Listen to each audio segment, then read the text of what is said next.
Assalamualaikum warahmatullahi wabarakatuh. Selamat siang sahabat Bukit Barisan dimanapun berada.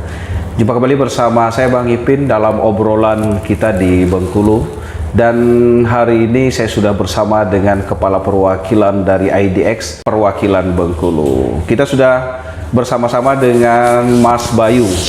Nanti akan menjelaskan bagaimana itu IDX, kemudian apa saja yang menjadi tugas dari IDX ini, yang tentunya kita akan menambah wawasan.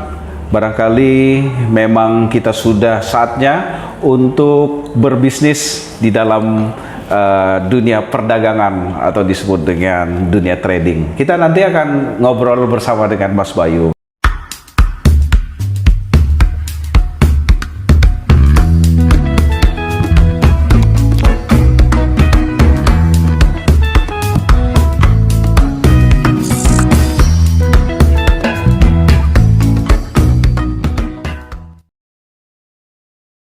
Assalamualaikum Mas Bayu.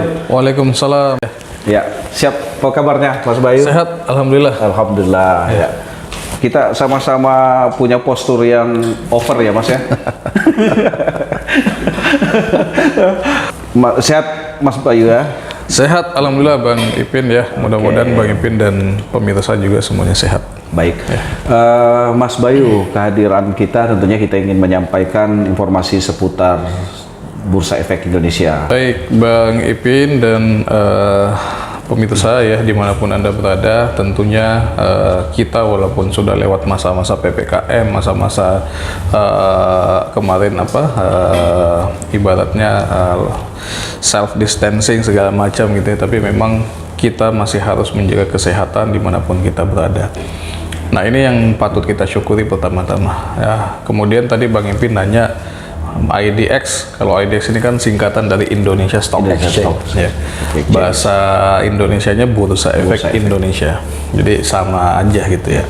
Nah, kita atau kami dalam hal ini merupakan sebuah lembaga yang diatur oleh Undang-Undang Nomor 8 Tahun 95 di Bang. Ya. Jadi kita lihat dari undang-undang tersebut bahwasanya Bursa Efek itu merupakan fasilitator dan regulator di pasar modal. Jadi tugas kami adalah memfasilitasi ya, membuat sistem perdagangan efek dalam hal ini termasuk saham di dalamnya. Jadi dibuat kemudian di-maintain oleh Bursa Efek dan diregulasi oleh Bursa Efek Indonesia. Artinya kami bukan hanya membuat sistem perdagangannya, tapi juga kami membuat peraturan agar nanti bisa diimplementasikan di dalam pasar modal Indonesia bersama-sama dengan otoritas jasa keuangan.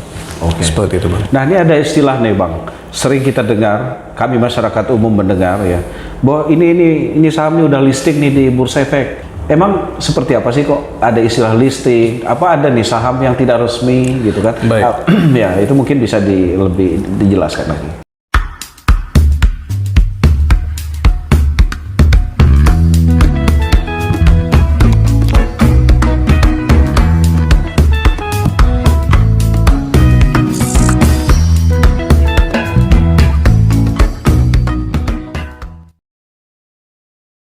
Baik, Bang Ipin. Jadi peran Bursa Efek ini ada 3 Bang.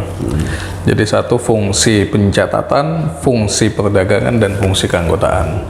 Jadi fungsi pencatatan ini adalah Bursa Efek Indonesia dalam hal ini berwenang untuk menyaring perusahaan-perusahaan yang ingin go public atau melantai di Bursa Efek Indonesia saat ini. Atau bahasa kerennya kita bilang listing di Bursa Efek Indonesia. Nah, listing artinya kan tercatat sebagai perusahaan yang bisa kita perdagangkan sahamnya melalui Bursa Efek Indonesia. Nah, ada beberapa kriteria agar sebuah perusahaan itu bisa listing atau tercatat di Bursa Efek. Tentu salah satu kriterianya yang paling utama harus berbadan hukum PT. Kemudian ada harus ada minimum aset kalau dia masuk di papan utama, kemudian minimum dia punya komisaris ya, kemudian ada komite audit, ada persiapan internal dan segala macam. Tapi pada dasarnya perusahaan masuk menjadi perusahaan tercatat tujuannya macam-macam nih Bang. Yep.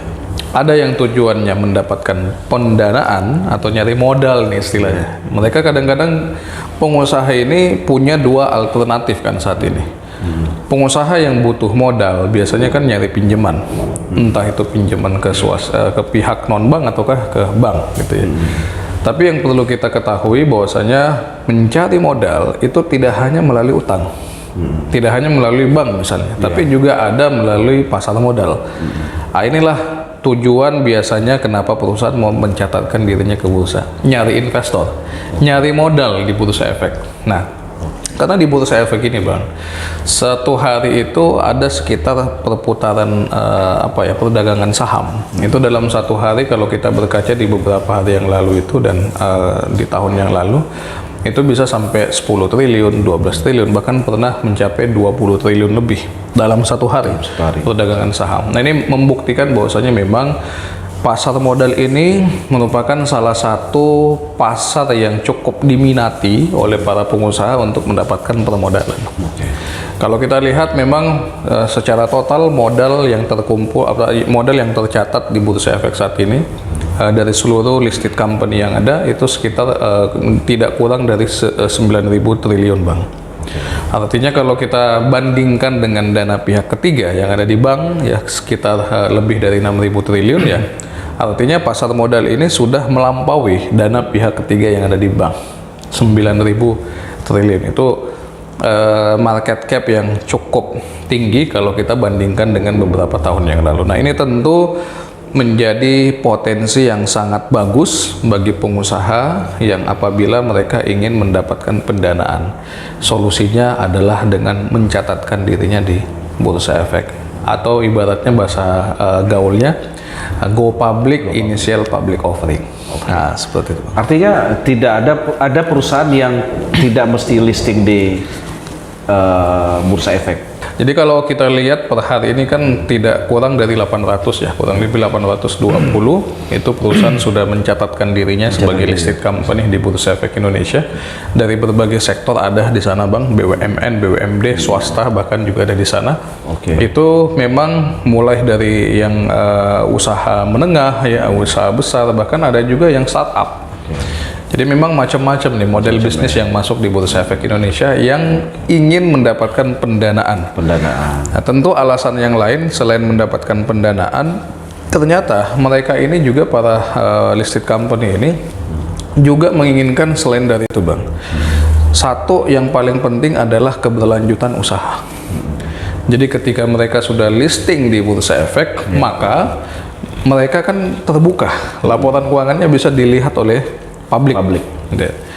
Nah, dari sini mereka ada ada beban moral untuk bisa lebih profesional lagi ke depannya memberikan laporan yang lebih baik kepada publik.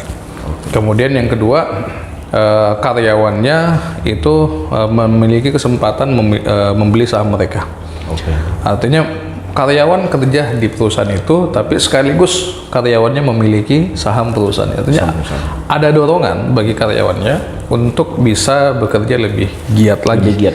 Karena kalau mereka bekerja lebih giat, perusahaannya lebih untung, perusahaannya untung, ya baliknya ke mereka, karena mereka punya saham. Betul.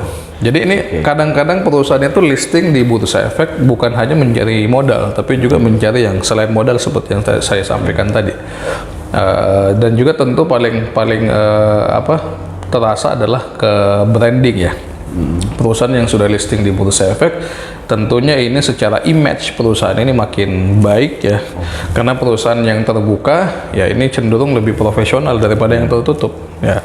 Contohnya teman-teman ya, para pemirsa pasti lebih senang kalau ada perusahaan nih yang jualan jasa atau barang kepada kita, mereka terbuka nih laporan keuangannya. Kayak di masjid itu kan disampaikan tuh kayak laporan celengan masjid, kan kita lebih yakin, lebih percaya dengan itu apabila mereka terbuka. Jadi tentu meningkatkan image perusahaan. Nah, ini dia. Sekarang nih ketika sebuah perusahaan listing di Bursa Efek, artinya memang mereka membutuhkan permodalan dari berbagai pihak. Seluruh publik bisa berhak untuk memiliki sahamnya. Sekarang bagi calon pemodal, itu seperti apa yang menjadi alat ukur mereka memiliki saham yang terbaik? Oke, yang sudah baik. listing di Bursa Efek. Baik. Kalau tadi dari segi pengusahanya kita bahas, Yap. nah ini bahasa sederhananya kalau dari Bang Ipin, untungnya apa nih saya nih beli sahamnya gitu kan. Jadi bagi investor saham atau pembeli saham yang tadi ya tentu ada beberapa indikator yang bisa kita lihat apakah ini saham bagus untuk kita beli atau enggak. Nah, salah satunya adalah kita harus mengecek bagaimana perusahaannya ini menghasilkan keuntungan. Apakah dia bisa menghasilkan keuntungan yang secara bertahap, secara kontinu gitu ya. Nah, kalau ini sudah ada di dalam diri perusahaan itu, ya pengelolaan keuangannya bagus, ya prospek usahanya juga bagus. Nah, ini bisa dijadikan patokan bahwasanya saham itu cocok untuk kita beli. Tapi kalau misalnya ada perusahaan yang tanda kutip sakit-sakitan nih Bang, Sekitar ya. utangnya banyak, gak mampu bayar utang gitu kan, manajemennya juga tidak cakap dalam mengelola perusahaannya. Nah, ini bisa jadi warning bagi kita untuk jangan dulu atau lebih waspada membeli saham tersebut. Ada yang seperti itu. Ada. Jadi satu hal yang perlu kita klarifikasi terlebih dahulu ya Bang Ipin ya, bahwasanya saham ini adalah sebuah aset. Ya. Aset bahwasanya kita memiliki perusahaan itu. Jadi kalau para pemirsa membeli saham sebuah perusahaan yang tercatat di Bursa Efek, artinya kita ini adalah bagian dari perusahaan itu. Kita adalah pemilik dari perusahaan itu. Kita misalnya beli PT bla bla bla bla TBK. Artinya PT itu adalah milik kita. Ya. Ketika mereka untung, maka potensi keuntungannya akan balik ke kita. Begitupun sebaliknya. Ya. Gitu ya. Nah, jadi misalnya anggaplah kita ambil contoh, kita beli dengan harga 100.000. Ya. Karena saham ini nggak jutaan Bang. Ya. Memang ada yang jutaan, ada yang ratusan ribu, bahkan ada yang di bawah itu. Ya. Jadi tergantung perusahaannya nih, harga sahamnya itu beda-beda. Minimal satu lot belinya atau 100 lembar. Ya. Intinya memang sangat terjangkau. Misalnya kita beli 100.000. Kemudian harga sahamnya anggaplah karena perusahaannya sakit-sakitan tadi. Misalnya diterpa COVID-19 tahun 2021 kan banyak saham yang lagi anjlok pada saat itu. Misal dari 100.000 harga sahamnya turun menjadi 80.000. Apakah uang kita hilang? Tidak. Jadi ini berbeda dengan trading yang di tempat lain ya. Tapi kalau kita bicara soal saham atau yang ada di pasar modal, ketika nilainya turun, maka kita tidak kehilangan uang Bang. Saham kita masih di sana ya. Misalnya kalau perusahaannya membaik, recovery gitu ya, sahamnya naik lagi, ya kita jual. Jadi saham itu baru kita rugi ketika kita jual dengan harga yang lebih rendah. Ya. Sama dengan emas lah, biar gampang kita pahami ya Bang ya.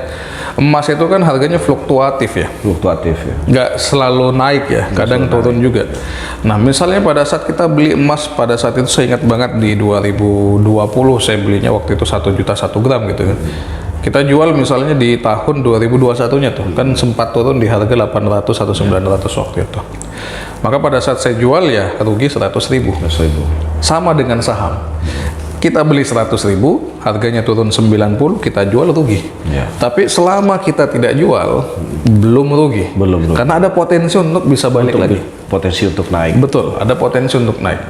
Jadi demikian pun dengan apabila ditanya kapan kita untungnya sih. Ya. Kapan untungnya ya pada saat kita jual. Ya. Pada saat kita jual, dan ada satu lagi Jadi benefit. profit sharingnya ada di jual beli itu ya. Betul. Buy and sell itu ya. Betul. Jadi dia ini seperti ya tadi analoginya seperti emas gitu ya. Kalau dia naik kita jual untung. Kalau dia naik kita nggak jual ya nggak untung. Oke. Karena belum dicairkan dalam bentuk rupiah nih. Bentuk rupiah. Ya, masih bentuknya ya saham itu. Nah, uniknya lagi saham nih Bang.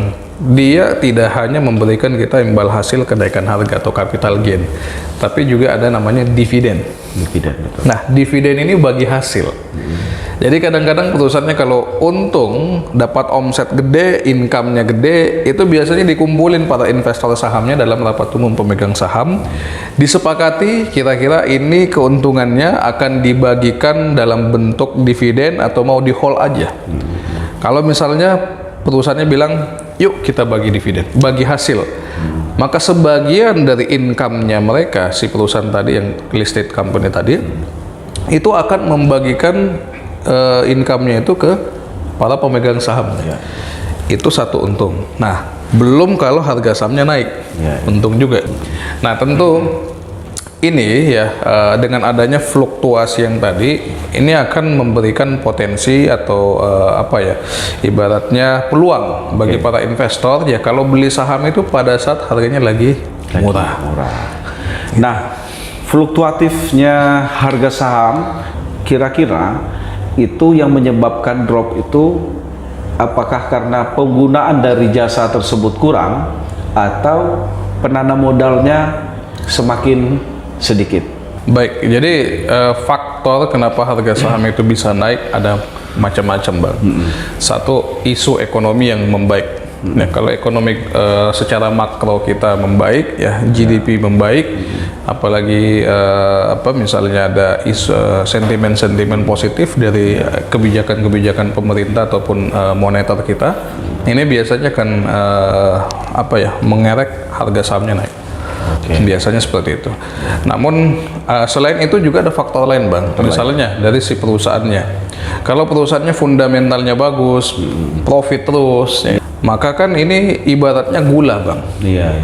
Perusahaan yang labanya meningkat, investor kan banyak melirik. Wah, berarti bagus nih kalau kita investasi di sana, kita nanti bisa dapat banyak profit juga. Profit gitu. Orang banyak beli. Ya.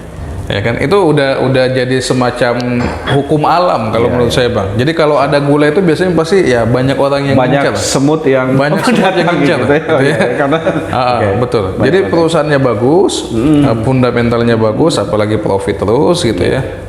Investor datang beli, demand-nya naik. Iya. Permintaan terhadap saham itu naik.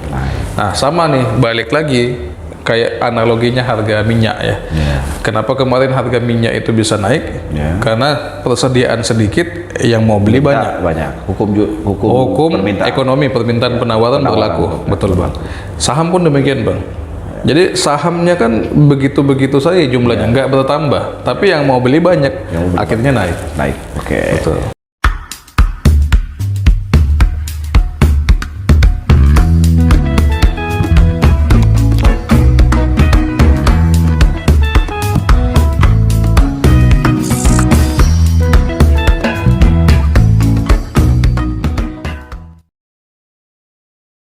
Luar biasa edukasi yang disampaikan oleh Mas Bayu ke sahabat Bukit Barisan, sehingga nantinya masyarakat Bengkulu atau sahabat Bukit Barisan yang ingin memutuskan diri, memberanikan diri untuk bergabung di satu perusahaan dengan membeli sahamnya, tentunya tips-tips tadi yang harus dipelajari. Atau silakan konsultasi datang langsung untuk bertemu di Bursa Efek Indonesia perwakilan Bengkulu. Di sini ada teman-teman, Mas Bayu, kemudian ada Mbak siapa? Mbak Ina dan teman-teman lainnya. Mas Bayu, terakhir, mungkin tahu nih Mas Bayu dari daftar yang listing di Bursa Efek, saham apa nih yang sekarang lagi banyak digandrungi? Baik. Jadi sebenarnya kita mau disclaimer dulu nih, Bang ya. Jadi Bursa Efek Indonesia ini kalau secara analog itu wasitnya. Wasit di dalam pasar modal. Betul. Jadi kita menyiapkan fasilitas, memantau, mengawasi perdagangan setiap hari, kemudian juga memberikan edukasi kepada masyarakat seperti ini. Namun kita itu tidak memiliki ibaratnya secara langsung bertransaksi dengan investor atau nasabah. Ya, yang melakukan ini adalah si namanya perusahaan sekuritas atau anggota bursa, Bang. Ya, jadi misalnya contoh ada beberapa perusahaan sekuritas juga yang saat ini berkantor di kantor perwakilan BI Bengkulu ya. Kalau pemirsa nanti datang, itu di lantai 1 itu banyak meja-meja yang sudah disiapkan, masing-masing sekuritas di sana ada. Nah, sekuritas ini ibaratnya seperti kalau di perbankan dia ini bank umum. Kalau Bursa Efeknya ini seperti ibaratnya Bank Indonesia lah. Jadi kita nggak bisa membukakan orang akun saham, Bang. Nah, yang bisa membukakan adalah si sekuritasnya. Jadi kalau pemirsa nanti ingin beli saham, nanya rekomendasi saham, itu datangnya ke sekuritasnya, ke pialang sahamnya, Iya, brokernya. oke. Nah, adapun kami sebagai wasit, kalau ditanya misalnya nih pilih Argentina atau Prancis ya, Nanti- nggak bisa jawab, gitu ya. Iya, ada apa nih kan? Wasitnya nggak boleh berpihak ya. Maksudnya nggak boleh berpihak seperti itu bang. Tapi kalau misalnya ditanya tips untuk memilih saham yang lagi bagus, tentu fundamentalnya yang itu udah harga mati ya, fundamentalnya bagus. Dan ini kalau misalnya teman-teman pemirsa masih bingung seperti apa yang bagus, bisa mengikuti program edukasi bursa efek bang, itu namanya Sekolah Pasar Modal, itu gratis ya. Masyarakat umum bisa ikut ke sana dan dipandu langsung membuka akun oleh si pialang sahamnya atau broker sahamnya. Nah di sana sekitar 3 jam edukasinya itu komplit. Diharapkan pemirsa sudah betul-betul paham mau beli saham apa, beli saham apa. Kita akan bedah secara apa rasio keuangannya seperti apa. Nah itu ada. Jadi IDX menyediakan fasilitas edukasinya saja. Edukasi betul. Jadi kami coba. Silakan pilih nih saham apa yang akan diikuti. Betul. Jadi kalau ditanya misalnya brand mana yang bagus ya, kita cuma bisa bagusnya itu misalnya bahannya kulit. Oke. Tapi brand Tidak menyebutkan. kami secara kode etik nggak boleh merekomendasikan. Kode etik perwasitan. Oke, analogi yang sangat luar biasa bahwa IDX ini ternyata wasit di dalam dunia perdagangan atau saham. Untuk penyediaannya, fasilitas yang diberikan oleh IDX itu kan ada digital, ya kan? Apa semua sekarang memang sudah ke basis digital semua? Baik. Jadi sebenarnya bursa efek ini menyediakan akses perdagangan yaitu bagi si pialang sahamnya atau si anggota bursanya nih bang. Perusahaan sekuritas yang tadi kami maksud. Nah perusahaan sekuritas ini yang menggunakan sistem kami, kemudian si perusahaan sekuritas ini membuat aplikasinya masing-masing melalui Android, iPhone. Nah mereka tapi tetap mengarah semuanya ke bursa efek Indonesia. Karena kalau nggak ke bursa efek ya mereka nggak bisa memperdagangkan saham-saham di Indonesia.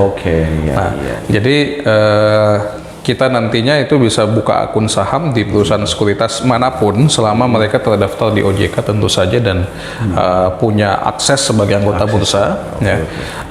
Mereka nanti biasanya ada pembukaan akun secara online bang, ada juga yang offline. Tapi sekarang kalau rata-rata saya lihat memang sudah bisa online semua.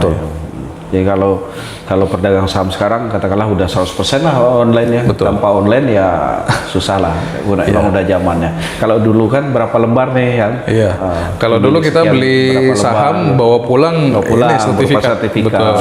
Fisik gitu. Mas Bayu, ada saran kepada masyarakat Bengkulu, sahabat Bukit Barisan tentang menanam modal ya, atau pasar modal saham ini. Seperti apa nih saran Mas Bayu kepada masyarakat kita? Baik, pertama-tama investasi ini sudah hal yang penting untuk kita lakukan, Bang. Zaman sekarang apalagi di era perkembangan teknologi yang begitu pesat gitu ya. Investasi bukan lagi pilihan sekunder atau tersier. Tapi sudah menjadi pilihan primer ya bagi kita. Karena kalau ini tidak kita siapkan investasi ini dari sekarang, maka kita nggak akan tahu kondisi ekonomi yang akan datang tuh seperti apa. Kita lihat pada tahun 2020 banyak terjadi PHK massal, banyak orang yang miskin mendadak. Kenapa? Karena mereka nggak pernah menyangka kondisi itu akan datang.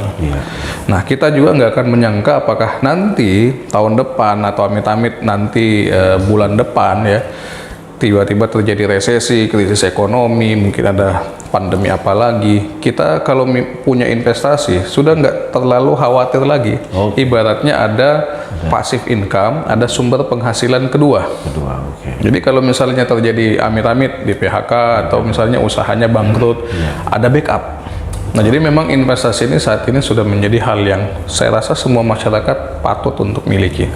Nah, investasi nggak mahal ya, kita cari yang memang terjangkau bagi kita, Bang.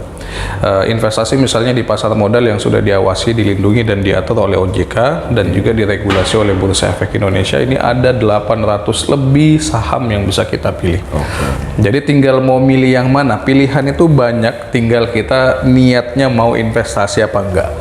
Ada banyak, ada yang bagus kalau kita lihat secara data itu kurang lebih 55 sampai 60% perusahaannya itu mengalami pertumbuhan, sisanya itu mengalami memang sideways atau penurunan. Artinya lebih banyak yang bagus daripada yang nggak bagus. Tinggal kita pilih yang mana. Gitu. Jadi berinvestasilah di tempat yang benar, jangan sampai salah dalam berinvestasi, karena saat ini seperti Bang Ipin tadi bilang, banyak sekali investasi bodong di luar sana. Tahun lalu aja OJK mencatatkan lebih dari 100 triliun dana masyarakat yang di bawah lari oleh oknum investasi bodong. Jadi hati-hati kepada itu semua masyarakat. Hal itu yang memang tidak listing itu ya di Itu nggak listing, memang sudah tidak pasti nggak listing, betul. Oke. Jadi investasi-investasi bodong ini sudah pasti tidak akan bisa masuk ke bursa efek, karena ketika mereka mau masuk harus melalui bursa efek dan OJK dulu. Iya. Nah, investasi bodong yang dimaksud ini biasanya mereka mengatasnamakan bursa, mengatasnamakan saham, mengatasnamakan OJK. Iya. Jadi sebenarnya investasinya itu bukan saham, tapi karena dia pakai brandingnya saham, akhirnya yang jadi jelek citranya adalah saham. Padahal saham ini investasi legal. Betul. Tapi mereka ya contoh yang kemarin yang di penjara itu kan udah ada tuh ya kan, kayak aplikasi judi, tapi dibilangnya investasi. Nah, padahal sama aja dengan kayak apa tuh? Kayak nebak angka kayak gitu kan, itu banyak marak di Bengkulu, dan terus terang ini juga menjadi red alert bagi kita Bang, karena Bengkulu ini menjadi salah satu daerah yang banyak sekali kita jumpain investasi bodong sejak beberapa tahun terakhir ini. Jadi hati-hati. Kalau investasi legal pilihannya ada banyak banget, 800 lebih pilihan investasi, kenapa harus yang ke bodong? Yang bodong. Ya. Jadi kalau kurang jelas bisa nanti cek di Bursa Efek cabang perwakilan Bengkulu. Baik Mas Bayu, luar biasa obrolan kita. Barangkali nanti bisa kita sambung lagi untuk informasi-informasi selanjutnya, dan kehadiran Mas Bayu di bukitbarisan.com tentunya menjadi wacana baru bagi sahabat Bukit Barisan untuk memutuskan apakah tepat untuk berinvestasi, karena hari ini adalah zamannya untuk memiliki investasi yang bisa menjadi tabungan kita di masa depan. Perkara fluktuasinya harga itu nanti edukasilah di Bursa Efek Indonesia Perwakilan Bengkulu. Terima kasih Mas Bayu atas hadirannya di Bursa di bukitbarisan.com. Sukses selalu dan edukasi terus masyarakat Bengkulu supaya nanti bisa bersama-sama mengembangkan bisnisnya di dalam dunia perdagangan saham. Terima kasih Mas Bayu. Sama-sama Bang Ipin, terima kasih atas kunjungannya. Sampai ketemu teman-teman semuanya, sahabat Bukit Barisan di bukitbarisan.com berikutnya. Assalamualaikum warahmatullahi wabarakatuh.